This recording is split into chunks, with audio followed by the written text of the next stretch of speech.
Hey, what's going on, everybody? It's Animac here from Anime Outpro, and welcome to the One Piece Virgin Podcast. Today, we are discussing Chapter 1000, fully caught up to One Piece. It is a monumentous moment. It is an incredible moment, so of course, Nux isn't here because he was feeling sick, so he couldn't make it. But we... Briggs in the house. Briggs. This is Jose. And we also got our boy... Sin, aka Synsei. What's going on, man? What's going on, man? I'm happy to be here. Briggs, thanks for inviting me last minute. I really appreciate that. Yo, it's good to finally have you. A lot of people have recommended getting you on. I'm super excited to talk about Chapter 1000, and it blows my mind that not only is Animac a One Piece Chad now, but also we're both experiencing Chapter 1000 together. It lined up so perfectly that One Piece Virgin catches up the same week of Chapter 1000. Bro, I'm excited. Although I do think we kind of overhyped it and we're overly excited and expected maybe too much out of a single chapter. I do think it was good, and we'll get into that. But I think our expectations were just through the roof. Yeah, and I think the problem with that is it is just one chapter, right? The whole point with One Piece is that chapters, blend together into an arc that ends up being amazing, and it's the arc that you remember, not a single chapter. But because 1000 is such a big number, such an important number, people have built that one chapter into this amazing thing. But I mean, you can't unless it was an extra long chapter that was planned ahead for years and years. But that would be difficult to do, obviously, because things keep changing in the story. Unless that was the case, you couldn't really expect it to be something monumental. Yeah, and the thing about One Piece that I love so much is Oda will give you these magical chapters, these magical moments whenever he feels like it. If you remember, one of the biggest chapters was 957. That's a random number. That was a huge chapter, though. We got the bounty reveals for the Yonko. It was huge, broke the internet. Even the chapter before this one, 999, we got the reveal Kaido's fruit. That's insane. Yeah, and it was no special number. It's just 999. So that's the thing. I think people's expectations were so high because of it being Chapter 1000. But for me personally, it gave me everything that I wanted, because all I wanted was for the real essence or the brunt of the war to start. I wanted the Yonko fight to start, and that's what we got here. So I'm pretty happy with it. But I understand how some people might have been a little underwhelmed because they were setting their expectations so high. Yeah.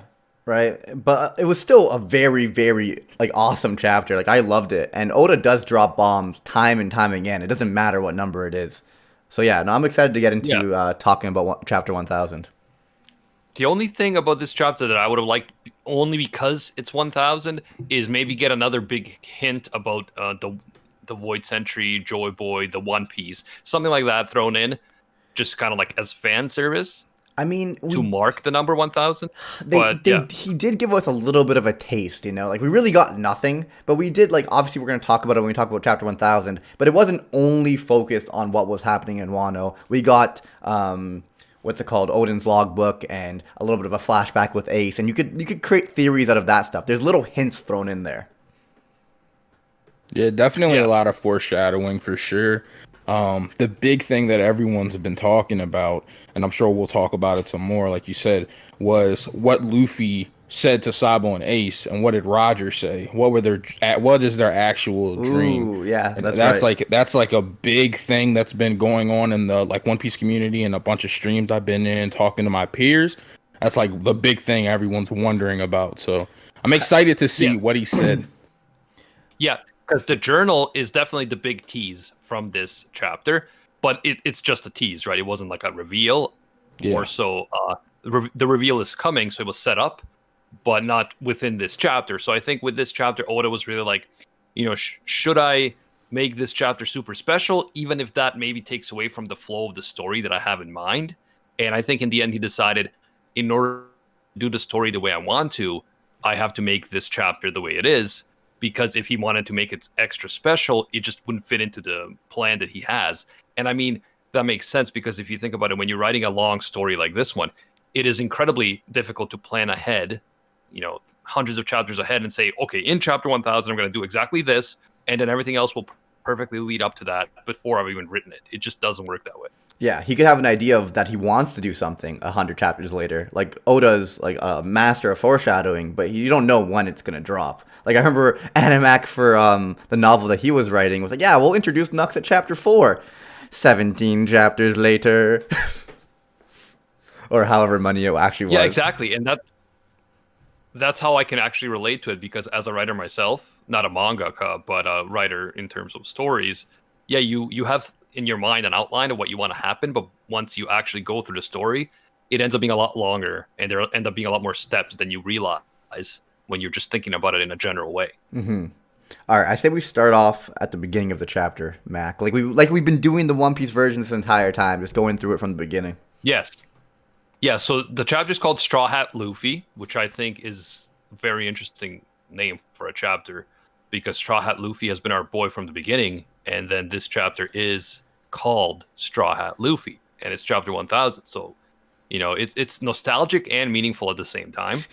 Basically, at the beginning of the chapter, we see Luffy heading up to the roof, finally, to the roof of the castle in Onigashima, after the Dog Storm 3 Musketeers cleared a way for him at great sacrifice for themselves. Yeah, I was kind of wondering, like, why was there, like, just kind of, like, fodder or whatever? Like, it was kind of like a whatever level 5, from my understanding. Correct me if I'm wrong. But I remember, I think it was level 3 that was Black Maria and Sanji got off there to fight. And then it was the Cat Cafe at level 4, and then Jinbei got off there to fight. What was happening at level 5, Well, what I'm guessing is that Luffy has to get up to the roof because that's where Kaido and Big Mom are. Mm-hmm. So then all these guys were, sacrificing. Yeah. I thought maybe there was going to be some like headliners there, or like, I don't know, someone of significance to like kind of try to hold Luffy back, right? It just seemed like it was, someone said maybe it was Drake's floor, and Drake was there, but then Drake swapped sides. So that makes sense. Maybe it was Jack's floor, or it was Jack's troops, but Jack wasn't there. I'm thinking it was more so Jack, but Jack was really preoccupied on the roof with the Dukes, and he was literally single-handedly. You don't fuck with Jack, bro. You do not want to fuck with Jack, bro. Bro, I ain't scared of Jack, bro. I ain't scared of Jack either. I might beat Jack up. Yo, King of L's. Yo, Momo versus Jack. Yo, Momo versus Jack. Who you got? Our boy Jack doesn't miss. Come on now. Oh man. Oh man, he's an elephant. Yeah, but we also had, so I'm not sure exactly where this is happening, whether it's level 5 or somewhere else, but we had Marco in his Phoenix form fighting both Queen and King. I think that was outside, not even like inside the building, and what Marco was trying to do, he was trying to throw Zoro on top of the roof. Yes, yeah. And they just kept on like relentlessly attacking Marco, but at the end of the day, Marco was just healing, right? Yeah, because what's happening right now is, the 9 scabbards, well, I guess the 8 scabbards, are out there fighting Kaido and Big Mom on the roof, right? Yes. So they need to get there as soon as possible before they all get slaughtered, because obviously they're not strong enough to, resist Kaido for long. Mm-hmm. Yeah, they definitely, that's definitely been a, theme that's been, repeated over and over again. Throughout the third act, especially when the raid started, we've gotten it from Zoro, we've gotten Luffy saying it, we've gotten Sanji saying it. We need to get to the roof. We need to get to the roof. So it's definitely something that Oda's wanted to put in our mind that they need to get there. But yes. I'll be honest, something that was crazy, and I don't know how you guys reacted to it, but something that was crazy in my part of the community is how well the scabbards did. It was something that a lot of people were surprised about, and I'll be honest, looking at it in hindsight, they're supposed to be the strongest samurai here, so they should do relatively well, especially being Oden's retainers. But it was something that I actually was shocked about, and even though they did lose, of course, it's Kaido we're talking about, I think that they did well. They did pretty well, in my opinion. Well, I feel like Oda had to give us something. If they went up there and just got instantly slapped down, we'd be like, okay, it would really just feel like nothing. It would take away from them. Obviously they were fighting for the honor of Oden, and they probably knew they had no chance of winning, but they still went anyway and tried their best to maybe like damage him a little bit, you know, used what they learned from Oden to damage him a bit and maybe stall for some time for the next generation to come. For sure. And I agree 100%. Go ahead. No, I was just saying one thing I wanted to mention, like, because obviously Luffy was making his way up, and we were talking that he got to the 5th floor, and then the minks were holding back the people there so he could go on ahead. And one thing that I thought was kind of cool was, like, Luffy forgot the guy's name, but he didn't forget, like, what they did. He was like, yo, thank you for what you did for Raizo. That was really cool, you know? Like, I don't know. It's just so Luffy to, like, remember the big... Thank Cat Viper guy or something. I'm going to be honest. When he called him Lion Viper, I laughed for about 5 minutes. Like, that was, to me, was so funny, bro, because my favorite character, like, in One Piece is Nekomamushi. It's my favorite character, so to see him call him Lion Viper was just funny, bro. I love that moment, and that's spot on Luffy right there. That's like not remembering the name, but I remember what you did, though. I just don't remember your name, exactly. So... I love that. I love that little interaction with him and Sicilian, and it was nice to see Sicilian had a little tear too. I thought I was a little emotional, not a moment, not super emotional, but it was a little emotional moment. Yeah, no, it's just so Luffy, and it was a small little moment from the chapter, but I low-key loved it. Yeah. Yeah. So sure. when Luffy finally makes it up to the roof, he sees that the 9 scabbards are there, and they're like, you know, on the verge of death. Kinemon seems completely, you know, on his deathbed. Whether they're gonna actually die, or any of them are gonna die, you can never say, because in One Piece we know that deaths don't happen that often, especially in terms of heroes. Mm-hmm. But we'll see what happens. But it definitely looked like they were, you know, Kinemon was prepared to die within the next few minutes. Yeah, they were all ready to die when they went up there, and they were probably very close. Luffy's like holding him in his arms. They were close to death, and then at the end of the chapter we see what happens. But as Luffy gets up there, we kind of it goes into like, it flashes to Yamato and Momo and them, and then Yamato's talking about the journal, if you want to talk about that first, because it's kind of go chronologically. Mm-hmm. Yeah. Also, before we get into that, though, I want to talk about Marco and how adorable AF he looks in his Phoenix form with the glasses, bro. That's a fact. I want to get can we put some respect? I want to get a Marco Phoenix. I just want to say I want to get like a plushie of Marco in his Phoenix form. Yeah. Can we also put some respect on Marco real quick? I gotta push. Shout out to homie Sage, one of my One Piece buddies. Gotta push the agenda here. Shout out to Marco for putting King and Queen in a headlock here and big brothering them. Yeah, for real. That was fucking sick. Like a sick moment, and like Queen saying like, "Oh my God, was this guy invincible?" Like, because of course his regenerative properties is so crazy, and like I just love this because people, and like I'm not going to tangent, but people in the community sometimes they get so hung up on these like fan-made like tier levels for power scaling. Yes. And like just because people are Yonko commanders, they're not necessarily of the same strength. They can just be different strength levels. You don't you don't have to get tied up on that. So it was cool to see Marco have this moment. It was cool. And Queen's neck, like what? The cyborg the Cybersaurus Rex, like come on, that shit's sick. That was cool. Also, I think a lot of people I don't think Marineford's the best judge of strength, because you have the best of the best going at each other, and a lot of emotions were going on at the same time. Like, for example, like Mihawk wasn't invested in the battle but he had to be there. So a lot of people are like lowballing Mihawk for what he did at Marineford. Or like Marco was going up against fucking admirals, dude, and he ended up getting that shackle put on him that restricted his strength, and he had a lot of like he was emotionally invested in trying to get Ace there. And I think a lot of people use these things, but then when you see these characters outside of Marineford, they're all badass beasts. Marco's literally going up against 2 headliners and putting them in a fucking headlock, and it was crazy cool. Yeah, and I mean, if Nux was here, he would definitely say that in One Piece, you should not be trying to, power scale to that extent, because there's so many variables. So many. Yeah. There's different types of powers that work differently with each other. There's different types of teamwork that's happening at different times. Yeah. And sometimes, just the story calls for someone, and even the matchup, they're really invested. Yeah. Even the mashups, man, like you can look all the way back on Skypiea. Like Luffy beat someone that he seemingly should have died to, just because of an elemental resistance. Mm-hmm. Like even in One Piece, the matchups can matter. Like you're double fruit in there, like you said, they're double fruit. Like small things like that. So that's why I try not to like get too hung up. And I used to. I'm not gonna lie. When I first started like making One Piece content, I was really hung up on power scaling. But now I just enjoy it, and if they're strong, that's freaking awesome, man. Like it's nice to see them showing off, and Marco definitely did that here. It's awesome. I enjoy it for the moments, and the only time I power scale is when I'm anticipating a future fight, you know, where it's like, oh, how can this go down? But the actual power scaling of all the things, I just think it gets a little bit ridiculous.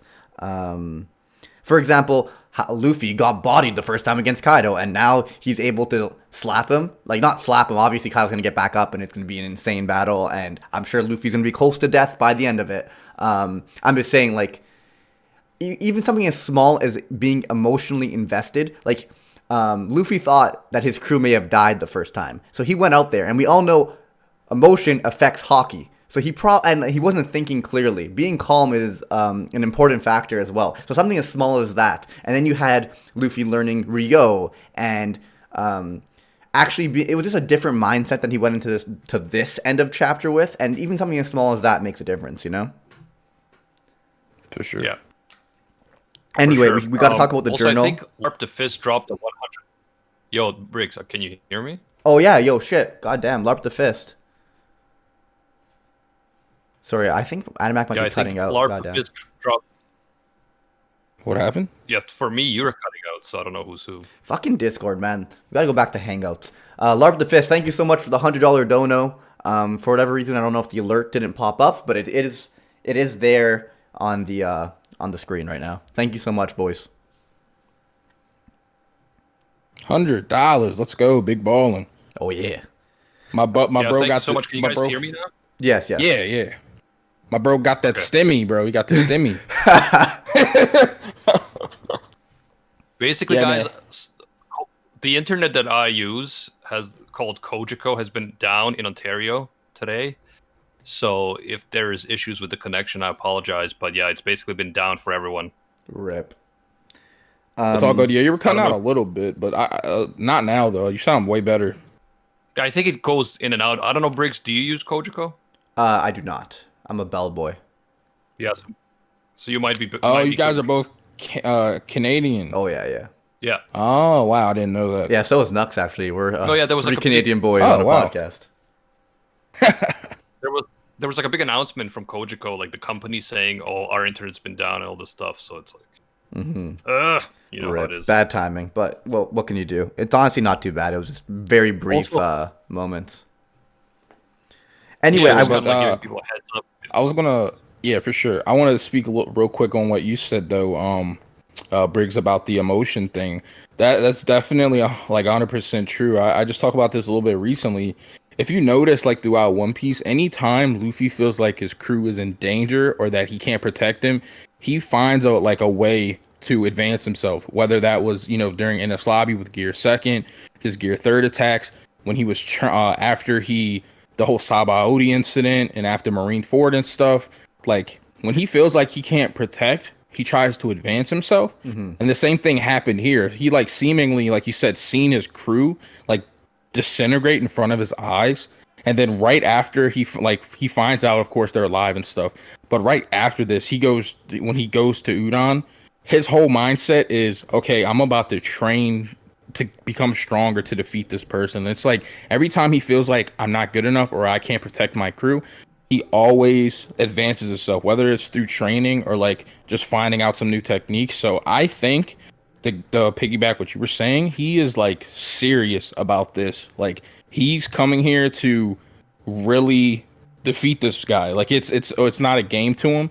And it's like I'm just excited to see how Luffy like shows out, man, on this roof. Yeah, I think it's gonna be crazy. I agree. I think there's pros and cons to being emotionally invested in a fight, and as long as he can remain calm and use his hockey properly, but still be like his usual Luffy self, where he could kind of like advance mid-fight, and also he trained for this in advance as well, is cool. But anyway, we really got to talk about like the journal, because I think a lot of people wanted stuff about the Void Century and other stuff in this chapter as well, and we did get a little bit of like some hints and some teasing, because Yamato says that that they found the the journal outside of the burning building in the river or whatever, and then Yes. she gives it to Momo, and Momo's like, Will of D? What? Like, kind of like, because clearly Oden talks about the Will of D in the log book, which is cool. I know. Momo's like, oh man, if all guys, the readers could see what I'm seeing. Yeah. Well, I mean, it teases that we might learn more about it through that book, right? I'm sure Luffy doesn't even fucking care, Yeah, but sure, we will. It's just a matter of time. Like, when is that actually going to happen? That's the question. Yeah. So we had basically Yamato revealing that she found the journal outside the burning castle 20 years ago, and someone she believes preserved it intentionally. Like, she believes that someone had to have taken it out of the castle and preserved it intentionally. Now, who was it? Oden's wife, maybe? could have been. It could have been who wasn't sent 20 years in the future? I don't remember his name. Kamasabe or something. Kawamatsu. Kamamatsu, there we go. He wasn't sent 20 years in the future, so maybe the biggest letdown of the scabbards. Yeah, because the super Kawamatsu hyped up- saved Oden's daughter, right? So maybe he tried to protect the logbook because it has information on Laugh-Tale and the Will of D and all this important stuff, you know? And also Denjiro, right? Denjiro? Yes, wasn't Denjiro as Yeah, well. That's very Denjiro as possible. well. The Dukes, but I don't know if they would have done it, but they also didn't get sent ahead. It could have just been, it could have just been Oden's wife, because, like, she's the one who prophesized the whole next generation thing. 20 years, they will come back and take down Kaido, and Wano will fall, and all that. And it kind of, the cool thing about this is it kind of lines up, because Oden specifically talks about, or Yamato talks about the fact that Oden talks about the next generation in the logbook, right? And it aligns with both the prophecy that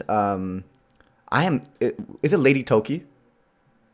Yes. I am so freaking bad with names, man. Holy crap. Toki, I believe. It aligns with what Lady Toki... I don't want to keep on calling her Oden's wife. It aligns with what Lady Toki says, but it also aligns with the whole thing that Roger was talking about on Laugh-Tale, where it's like, he was too early. But guess what? In however many years, when the Mermaid Princess is born, blah, blah, blah, and it lines up with and like what's happening right now lines up with the Mermaid Princess. It lines up with Luffy, and it lines up with Lady Toki's prophecy. So I think that's really cool. Dude, Toki is so awesome, by the way. Like, the whole concept of her, like, being alive during the Void Century is cool. Do we know what exactly happened to her, by the way? We assume she died, but we don't really know.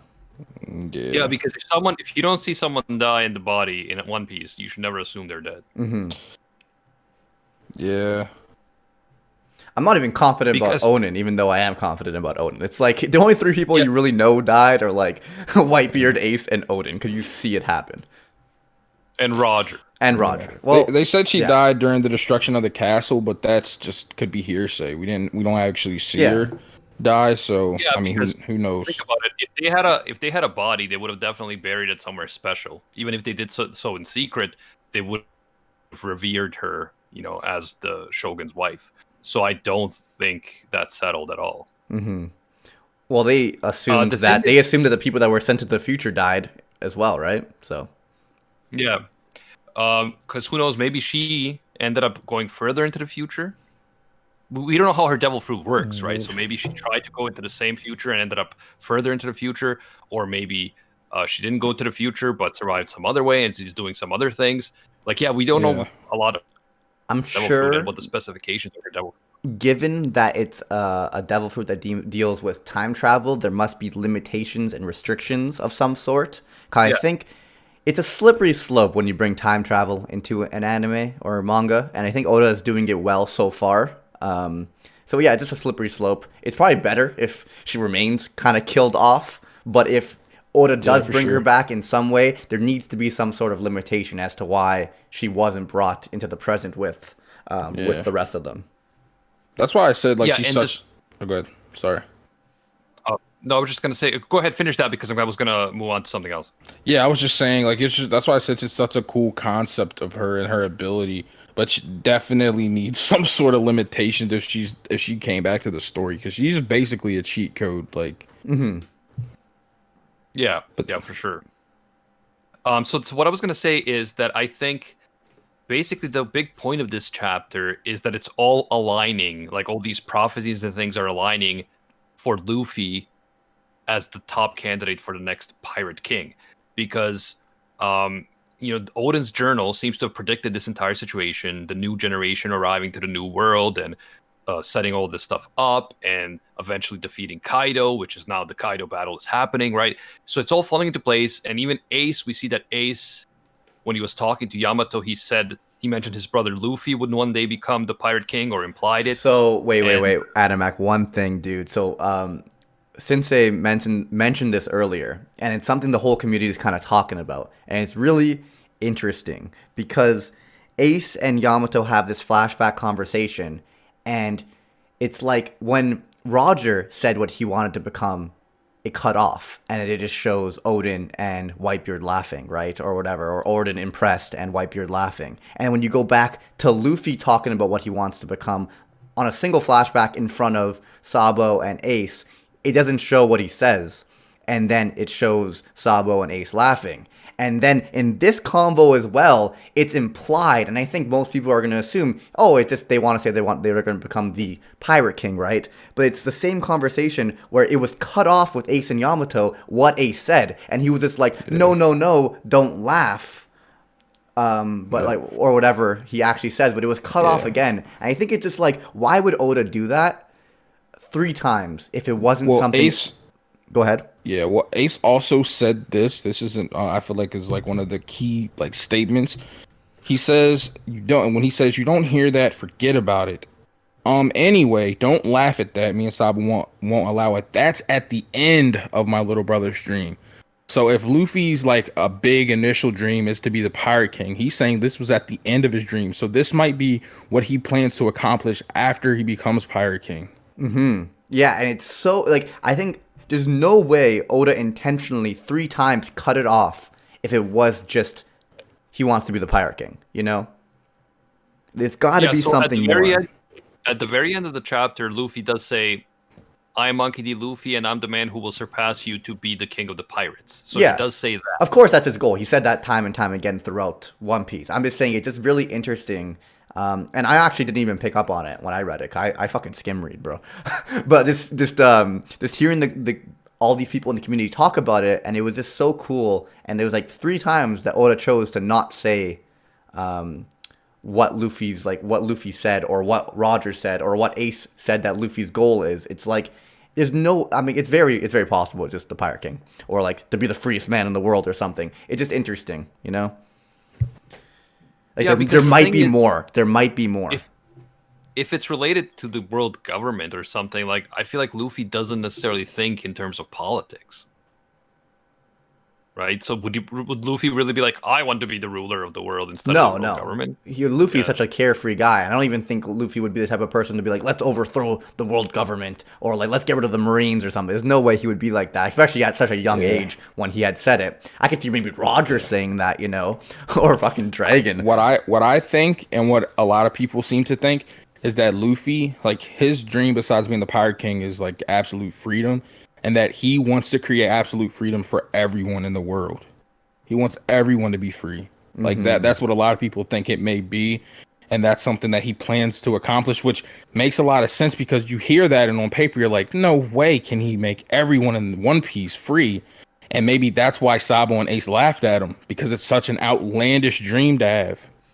Right, and so that's who else would be able to accomplish that but the king of the pirates? So it's like, hey, his goal is to become the king of the pirates, and we all know it's because he wants to be the freest man in the world. But maybe it's because he also wants to extend that and like make everyone free. Because as we know, like he loves Sabo and Ace, and we can see how they were affected by the world, or maybe he was smart enough to see that, set the whole world free. That's so interesting. Yeah, but what does freedom even mean? That's another question, right? I do think there's got to be something more to it. Otherwise, Oda wouldn't like cut off what they were saying 3 times in such a similar way. Yeah, it's something that we'll probably learn about later on. Oda is infamous for doing this. Like, he'll give us like a little bit, like just enough to get us hype, and then like later on he'll tell us. Like even with Kaido's fruit, like he didn't tell us the model name on purpose. Like he just told us it's a model type, but he didn't give us the type name. Like even something small like that, Oda's like, all right, I'm not gonna give you the whole thing. So. Yeah.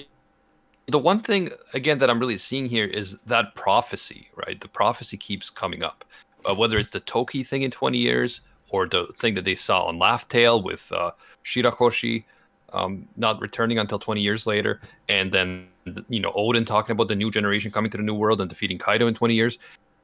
I wonder, where this is going, because if it all ends up being, oh well, Luffy has always been destined to become the Pirate King, then that kind of takes away the stakes in the future. If all the prophecies say that's what he's destined to do, and so it's a done deal. No matter what happens, he will become. The thing that's cool, yeah, I agree, Animac. That would suck if he's the chosen one. I don't want him to be the chosen one per se. I just think the way they're kind of setting it up is that there's this next generation that's going to take the world by storm, and it just happens to be Luffy that's taking the shoes, and is very similar to Roger. And Shanks kind of identified that at a young age as well. So I think it's like maybe he's not the chosen one per se, but this generation is going to change the world. And Luffy's kind of just at the front of it. Because even at the end of this chapter against Kaido and Big Mom, it's not just Luffy there. He just happens to kind of be the big boy in charge. He's the one. He's the story that we're following. Even when Yamato was explaining this to Momonosuke, you see Kid in Law in the panel when she's explaining it, which to me means Oda showing us that it's not just Luffy, it's these pirates that are the face of the new generation. It's going to be kind of like an all-encompassing thing with these pirates being at the forefront. That's what I got out of it, because like, why else would they, like, we haven't seen Kid and Law that much at all. Why would he randomly throw them in on the same exact speech bubble when she's talking about that, right? I think they're all important. And the other question is, where does this prophecy even come from, right? Like, what is its origins? Like, did Joy Boy reveal this in Laugh Tale? And if so, how does he know? Is it just magic? Is it something else? Does Toki know about it because it's related to the Void Century and she was born in the Void Century? Because that's what I'm thinking. Because Joy Boy would have been around the Void Century, so if there was a prophecy at that time, then he would have known it. Toki would know it because she was born 800 years ago. So that makes me think that it's something related to the Void Century again. And I think the will of D, once we get more information on that will be kind of the key that unlocks everything. Because, what if it's maybe the prophecy is not just for Luffy, but anyone who has the will of D could be the one to reach this prophecy. So it could be Blackbeard who ends up, taking over. There's so many questions about the Void Century, the Will of D, the One Piece. Like, we're getting a little snippet at a time, and man, I just can't wait. I just can't wait, man. Like, I'm in no rush. Take your time, Oda. Chapter at a time. Keep dropping bombs, but like, it's just so funny. Animac was asking all these questions like 700 chapters ago. Go ahead. I forgot to say this, but next week we're bringing on Tekking, and the topic is going to be, because we're caught up right now, the topic is going to be, what is the One Piece? So that whole episode will be dedicated to theories about what the One Piece is. Sick. That's sick. Because I have all these notes. I'm going to pull it all together. Like, as I've been reading and catching up over the last year, I've been writing all the notes about all the different missing pieces, the pieces of the puzzle, Joy Boy, Noah, Emu, Void Century. There's so much, all this stuff. Toki, Celestial Dragons, right? Vivi and the Nefertari family. Like, so all of that, I'm going to bring it all together, and that'll be the next episode, because I want to, really explore this with you guys and with Tekking, who I know has thought about this. He's the encyclopedia, as they say, of One Piece. So I'm really looking forward to that. Dude, I was reacting to fucking someone in chat said they just got the Twitch notification now. That's so sad. So there sad, goes my bro. theory about. We just talked about yeah, this. we were just talking about this. Anyway, back to present One Piece after they go through the flashbacks and all that and talk about the logbook. Then we have. Actually, we also another little cool snippet. Yamato was the one who made the Viver card that that Ace has, and then Ace gave a snippet of that to Luffy, and that's just cool because how many chapters ago was that? 800. Yeah, something like that. Jeez. And that's how Yamato knew when Ace died. Yes, exactly. Which is sick because that was a question a lot of people had. Yeah, it's just really cool because like obviously like did we need to know who made it? No, but it's cool that it was connected because Ace was connected to Wano and then Yamato made it for him and it just everything connects and is like fully fleshed out and I love that about One Piece. It may take 800 chapters, but it does happen. Comes full circle, man. I love that. When anything comes full circle in One Piece, it's my favorite thing, man. And that happens a lot in very cool ways. I love that scene. It's like a double page panel of Luffy, Zoro, Law, Kid, and that killer guy just facing off against Big and Kaido. I thought that was sick. Yeah, because then That we get back double spread. into whatever the rooftop of like Luffy versus Kaido and Big Mom, and he was holding Kinemon, and Kinemon was kind of like whatever crying and like kind of like upset that he has to leave it all on like Luffy's shoulders. And it was cool to see because obviously we get that final punch that we'll talk about. But it was just cool to see that after Law kind of transported the scabbards out of there, that it wasn't just a focus on Luffy, but also on Law, on Zoro, on Kid, on even Killer was there, right? So it was cool. And they're going to need all those people and maybe more to take on 2 fucking Yonkos.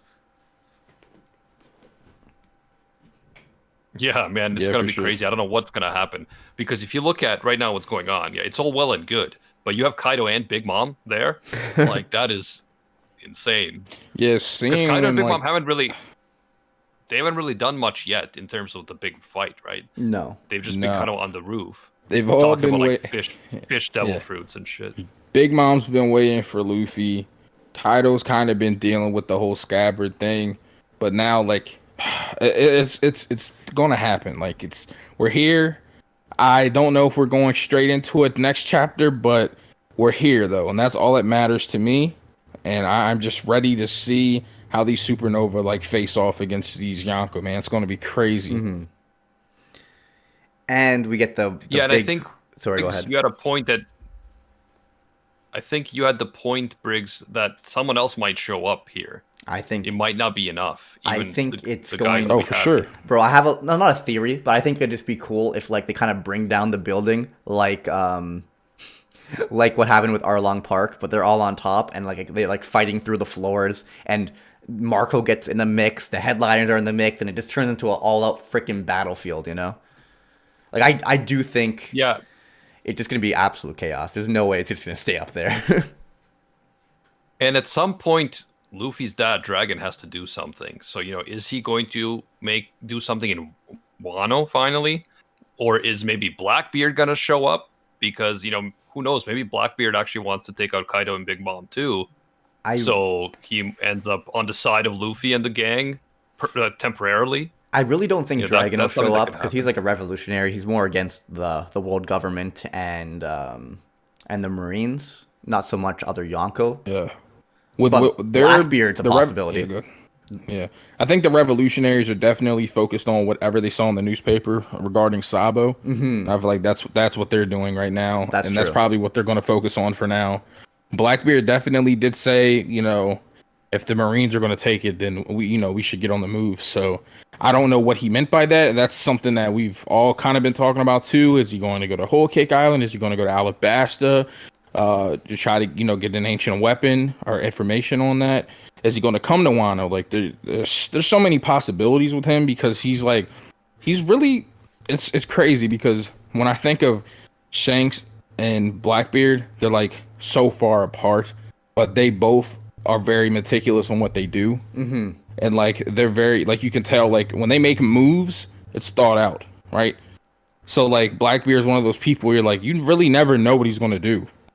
Like it's crazy. It's true. Yeah, It's true. exactly. He's completely unpredictable. He's a wild card. And the thing is, though, I think Wano could be very important for fighting the world government. So that is why I think revolutionaries might have an interest in it. But again, you never know. I'm just saying, like, the revolutionaries have been in the background the whole time. So at some point, they have to kind of emerge. That's true.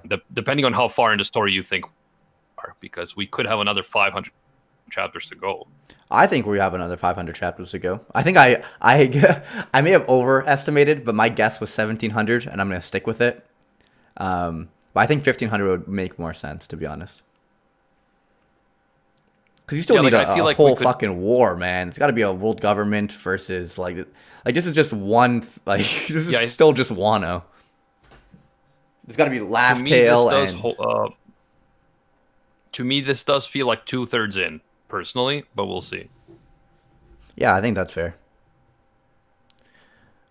I feel like I always underestimate how much an arc's gonna take, how long an arc's gonna take, especially at this point in the story. I think every arc's like at least 100 chapters, and we got to have at least like another 3-4 arcs. I'd imagine the final arcs are gonna be probably even longer. It's gonna be crazy.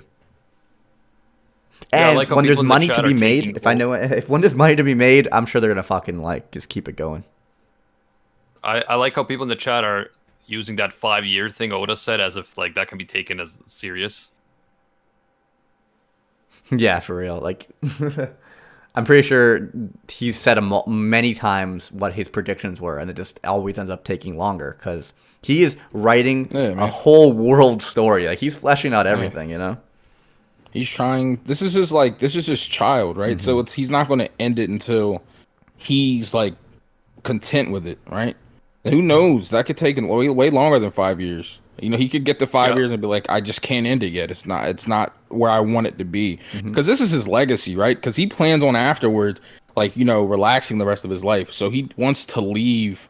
Like, I think he's really trying, like, create like the world's greatest story. Like, that's what he's trying to like leave that big legacy behind. So I think 5 years is like maybe where he'd like to end it at, but I don't think that's something to definitely go by.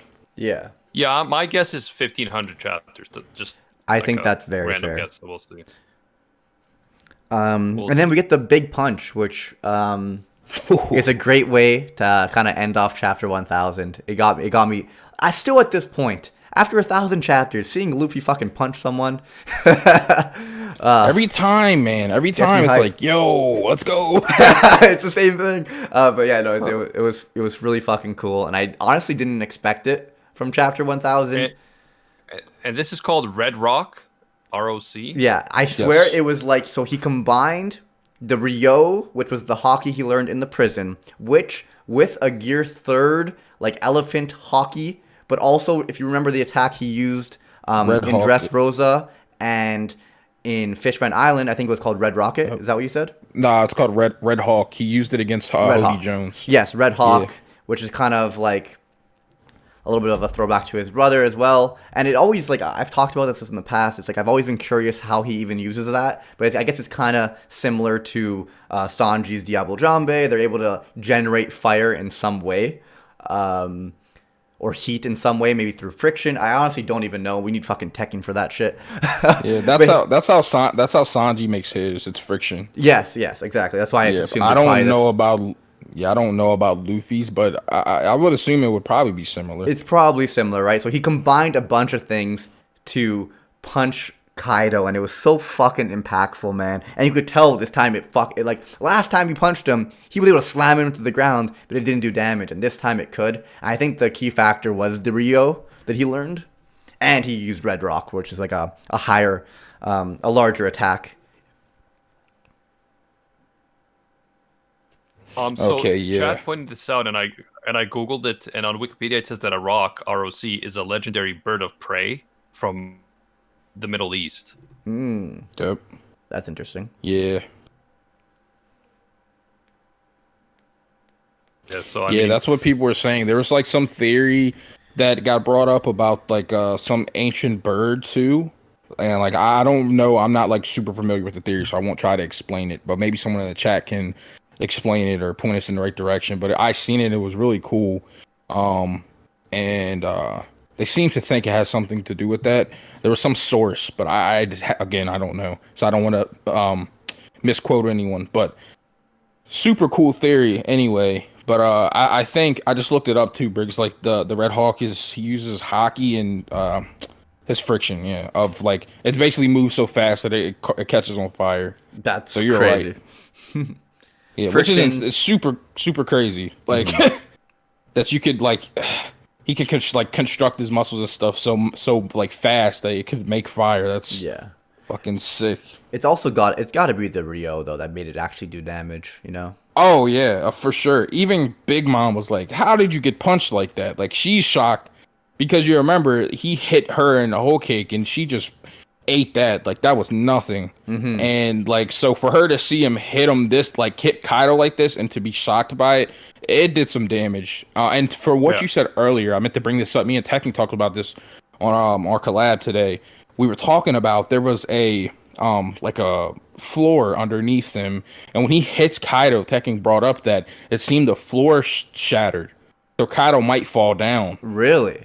I didn't even notice that. Like, it's funny. I kind of came up with that without even like I didn't even notice that, dude. Tekken brought that up to me. The floor does look like it's shattering, but I don't know if it's gonna like actually go to the next floor, or if it's just gonna do some damage. But Tekken Tekken seems to think Kaido falls down, and there's gonna be like an epic page where he like goes dragon form and flies back up to the roof. That's what Tekken's thinking. That's cool. I thought that would be sick. That would be sick. That's so funny because me and Tekken do D&D, and we were on top of a building earlier, and he his devil fruit in One Piece D&D is like it's a roulette, so it's a random fruit every time. And he got this thing where he touches stuff and he's able to break it, so he's kept on breaking the floors and the walls and like. So I feel like this tower is going down. I don't know why that connects with D&D in any way. I just thought it was funny. Yeah. Anyway, I feel like we kind of covered everything. What are our... So basically what happens at the end is that Traffy uses chambers, right, to transport the scabbards down, the injured scabbards, and then that's when Luffy and Kaido get into it, and the whole epic final panel with Luffy saying I will be the king of the pirates, and the fight beginning, and it's just it's crazy. It's crazy. Yeah, that moment with Kinemon, like real quick, was super emotional, right? Like for him to say to Luffy, I don't think I'll be able to, face Oden in the afterlife, and for like Luffy to reassure him, like, don't worry about this, like I got this, like that whole interaction was cool, and like seeing all the scabbards laid out like that kind of put like a sense of like fear in me as a viewer, like. Yo, like these scabbards are strong. They got laid out, and like you're optimistic for what Luffy and the gang are gonna do, but you're also worried a little bit too. Like, can they do this? Will they need help and stuff like that? I thought that was awesome. So the big thing with the scabbards is they feel responsible for Wano, for protecting Wano, because that is their country, and here they clearly failed. And then Luffy reassures Kinemon by saying, even though this is not my country, this is the country of my friends, and I'll fight for it. So that's kind of like he gives them like a peace of mind, yeah. Yo, Sid just said in chat, and I agree. Do you think the scabbards will recover a little and fight Orochi? I do feel like it's not anticlimactic if they just kind of like are not included for the rest of this, and I think they're going to be. I think this building's coming down, more people are going to be involved, and it's going to be an absolute shit show. Like, there's no way it's going to be simple and easy to take down two Yonkos, I think it's very possible they even lose this fight. But regardless, what's his name? Fucking Orochi is that snake with multiple heads, so maybe he's going to come back. I really hope they don't bring him back. I really hope they don't bring Orochi back, bro. Fuck Orochi, bro. Yeah, honestly, fuck Orochi. Fuck that guy, bro. But it would make sense. 985 was crazy as fuck. Him getting cut like that, his head getting chopped off like that by King's sword was so epic. It was so epic. I just don't want him to come back. Yes, but I do feel like the scabbards need to do something cool, so they kind of like still feel like they accomplished something, rather than just like, oh, I damaged Kaido a little bit and then got slapped, or like held them off for a bit. So I think if Orochi came back, Orochi's more on their level. Yeah, but I really thought that was such a fitting end for Orochi because he's such a piece of crap. Yeah. And then Yeah. Kaido just turning on him within like 2 seconds and just taking him out. Like I think Yeah. you're right. Like the way One Piece works, it's unlikely that that'll be the end of him, but it Yeah. is a fitting end if that ends up being his. Well, It was so cool seeing like the snake get snaked. Like that was really cool. yes, like, but I think Exactly, considering Oda made him a Hydra and he chose his way of death to be chopping off a head, it's so likely that he comes back. Yeah, And watching for sure. Orochi die like 6 more times or 7 more times would be pretty pog. I must say that'd be pretty poggers. Yeah. pretty poggers. Pog. Nah, for sure. I don't think it's over with for him, but I want it to be, right? It's like I want it to be done for them, but I mean, he could come back, and that would be a way, I guess, for them to like kind of get their redemption, like you said, because Kinemon, like I know they all feel this way, but Kinemon like mostly probably feels like crap right now, like they failed, like right, because they did, so he probably feels pretty bad about that. And it would be cool to see them like get some sort of like a redemption arc by doing something to Orochi. But do you think Kanjuro is coming back as well, or do you think he's done? Yeah, I couldn't care I don't less even about know. that. I don't even know. Someone's correcting me in chat. Yo, technically he's not a Hydra. He's a 7-headed snake, man. And if he was had the same thing as a Hydra, it's like, oh shit, he gets like an extra snake, and then there's one for each scabbard, and the only way to kill him is to knock off all like 7 or 8 at the same time. I think that'd be cool. And yeah, fuck Conjuro as well. Diet Weeb made a good point. Like, Diet Weeb asked, can we talk about Luffy just like walking by Big Mom and Kaido to go to Kinemon? Yeah, on the that roof. was badass, Like, that was dude. a crazy moment because he was like, obviously he's there. They're the big bosses, Big Mom and Kaido, but he walks by them so he can go tend to his injured friend, and that's like so Luffy, right? Oh yeah. He's obviously he wants to fight them, but his priority is his friends, and he'll get to them. They'll get their turn to get their asses kicked, but first he must tend to his boy. And I mean, I doubt that all 9 scabbards would die, but I do think it's possible that like Kinemon or like a few of them die to kind of add gravity to the whole situation. It really depends how I'm excited to see where this like war goes, because it's not going to be simple. It's going to be crazy. And I know if Nux was here, he would definitely be hoping that Kinemon dies. He probably will. I mean, Kinemon's death, he foreshadowed his death so many times that like I'm not even mad at Nux's take on that. Because like for a long time, I thought if any of them died, it would be Kinemon, in my opinion. It makes sense for right? this. Yeah, like he literally I feel said bad like, about him not. I feel bad about him not like seeing his wife though. yeah. I just like I don't know. Again, Oda could just be putting the foreshadowing to throw us off, but like he literally said at the port, he was like, "Yeah, I feel like my luck has ran out with this port situation, and I don't know if I'll make it through this entire like raid." And then the rest of the scabbards were saying, "Well, your luck is our luck, so like if you die, we'll die too." Like so, it's like it's just like a lot of foreshadowing, but again, that could just be Oda kind of like putting that idea in our head just for it not to happen, Yeah, I mean that's the thing with One Piece. There's so much that could happen, might not happen. Yeah, for sure. But I think about that. Someone in chat, or Tyler actually, my man, did you guys talk about Luffy's shadow looking a bit like Shanks or Joy Boy? I didn't even notice that, man. I gotta look back at that. That's cool. Yeah, to me it looked like Shanks, for sure. But where do we even see Joy Boy's silhouette?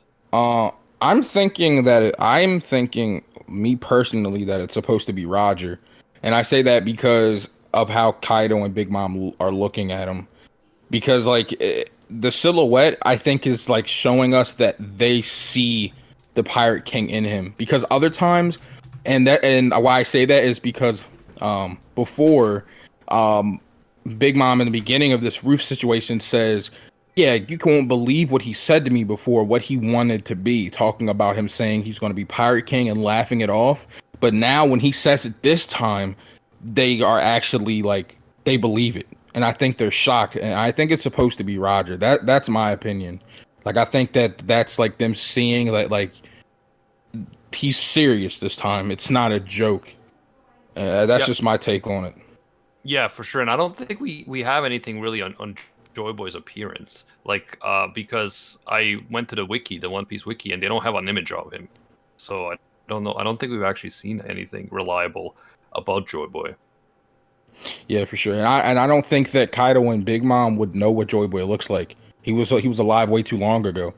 So, and I just don't think that they would look like that over Shanks, you know? Like, no offense to Shanks, but like it's just from what Big Mom said, their appearance, but like while he's saying it, and then the silhouette, I'm just thinking it's Roger, you know? Like, and even before earlier in the chapter, another tie back, like Roger saying the same words that Luffy said. We even like they've been comparing Luffy to Roger earlier in the chapter as well. So that's my take on it. I could be wrong, but that's just how I'm looking at it. I'm back, Briggs. What up? Mm-hmm. Yeah, I mean, I think overall the chapter was really good for a chapter. It wasn't like some insane, this is the best chapter ever because it's chapter 1000, but it was really good for what it is. And it sets up the big fight of Wano, the climax really well. It still has all these mysteries. Like, clearly, we're going to learn something now from Oden's journal. You know, it could be in 5 chapters, it could be in 20 chapters, depending on how it goes. But we're going to learn something big now about Oden's journal. And all of that will eventually lead us to Laugh Tale and the One Piece. So it's exciting, but at the same time, it's frustrating because you want to know now. But that's why we're going to try to like do all the theory crafting on next week's episode. Yeah, I'm excited. For Do you sure. guys, one final question, which I guess is kind of in theory territory. Do you guys think Kaido and or Big Mom will die, or do you think they'll be unsuccessful and lose here and have to retreat? Do you like? I guess we could save that for next week though. But next week's more about like theorizing about One Piece and like larger than life theories. Yeah, honestly, it's a hard question because it's 2 Yonkos. Mm-hmm. So, how do they win this? I feel like if we're going to go by the prophecy, then Kaido will be defeated, not necessarily killed, but defeated and chased out of Wano. But how that will happen, I'm not sure. He turns into a fish and swims away. For me personally, I think that Kaido needs to die here because I can't think of a way for him to, if they just chase him off I just don't feel like there's no chasing off Kaido. They can't capture him. They've tried it before. Like, they might defeat him, but what's going to stop him? Kaido's the type of person that'll just keep coming back over and over again. Like, he's not someone that is going to run off. So I just don't see a way for him to be defeated and to be taken out of the picture without dying. Big Mom, on the other hand, is someone that I think can be redeemed because she has the amnesia plotline. Also, Pudding's abilities can delete memories. So there's a possibility that Big Mom could honestly. People don't like the amnesia thing. They don't want the amnesia to come back for her to help against Kaido. Fine, but the amnesia thing could be used to, if she gets hit hard enough, for her to just go into a state where she won't bother anyone anymore. Like, and so I think that's something that could happen. There's also just a chance Big Mom to me is more likely to be a redeemed character than Kaido. I think Kaido can't be redeemed. I don't think either will be redeemed, honestly. I do think eventually they will die. Maybe not in this fight specifically. I mean, I hope one of the 2 dies. And Kaido needs to have a meaningful death because he's made that very clear that he wants to have a meaningful death. So Oda would have to find a way. If he were to die here, for him to die in a meaningful way. Maybe because Luffy is gonna, or this generation, he's dying to the next generation who's gonna like take the world by storm and find the One Piece and all that bullshit, right? We'll see. Like Oda said, so for like Big Mom. Oh, go ahead. I'm sorry. Big Mom, she's very like self-interested, right? The Yonkos are self-interested. At the end of the day, they don't care about friendship or commitments. So if something happens that Big Mom decides it's not in my interest to stay here, or I have something else to attend to, she might peace out, and then it'll be everyone against Kaido. If that doesn't happen, though, the only thing that I can think of is like Shanks or Blackbeard showing up and joining the fight, because I don't see 2 Yonkos being taken down by all the guys that we have assembled now. I think it can be a great fight. I just don't see it happening. Yeah. Yeah, but the thing about the Kaido's death, like, so Oda said before that the reason he doesn't have Luffy kill is because he thinks it's more fitting for Luffy to take his enemies' dreams away from them. That's more impactful than them dying. So I don't think Kaido's getting a meaningful death because of that. Like that's his dream, and Luffy like is not going to give him his dream. So I think if he dies, it's going to be in a meaningless way. It's not going to give him what he wants. That's my take on it, because that's what he wants more than everything. So it's like I just don't see that happening for him, because like his whole thing is dying is like a way to attain perfection, right? He talks about that with when he had the conversation with the scabbards, and he's saying, "Oh, I saw glimpses of Odin in you, but you guys are not strong enough. Your attacks too shallow." And he had that whole speech, and he says death doesn't happen over time. It perfection is attained through death. So that's like his dream, right? Like you said, I think Luffy's going to snatch that away from him. Yeah, we'll have to find out. I really am looking forward to seeing how this all turns out, because it's all set up. I think Yamato will probably have an important role. Can Yamato maybe turn into a dragon of some sort as well? Somehow? I don't know. Who knows? We'll see. Find out next time on One Piece Swimsuit Edition. Yes. All right, thank you guys so much. Thank you, Briggs and Synsei, for joining me to discuss chapter 1000 of One Piece. We all caught up and experiencing this together, and it's really awesome. Hell yeah. Yo, for having me. Synsei, who are you and Yo. what do you do, man? Give yourself a nice little shout out. So I'm Synsei Inc. I have two YouTube channels, one that pertains just to One Piece. You can find me there at Synsei, Synsei, space Inc, INC. And then I have a second channel where I just talk about anything, manga, talk about some Jujutsu Kaisen, Attack on Titan, My Hero, anything basically, just whatever I want. And that's just Synsei, Synsei. And then I'm on Twitch as well at Synsei Streaming, Synsei Streaming. So Hell you can find me yeah. on any of those platforms. Awesome, Yeah, man. check out him our boy for sure. Keep tuning in, obviously, to the One Piece Virgin podcast, because we're still going next week talking about the One Piece, talking about the future of the podcast. But definitely be sure to follow us on whatever podcast platform you're listening, and to share with your friends. All the episodes are now there. So, even if someone is learning about the podcast today, they can still go enjoy the podcast from the beginning as they themselves catch up to One Piece or relive One Piece. And then once you get there, we're going to be all talking live, talking about the new chapters that come out and other things related to One Piece. Hell yeah. Yep. Thank you, guys. Thank you, everyone in the chat, for your donations, for your support, for supporting this podcast for so long. Obviously, everyone listening on the podcasting platforms, on YouTube, everywhere else. Thank you, guys. This has been an amazing journey, and let's keep it going. And until next time, see ya, Space Cowboys. Bang. See you guys.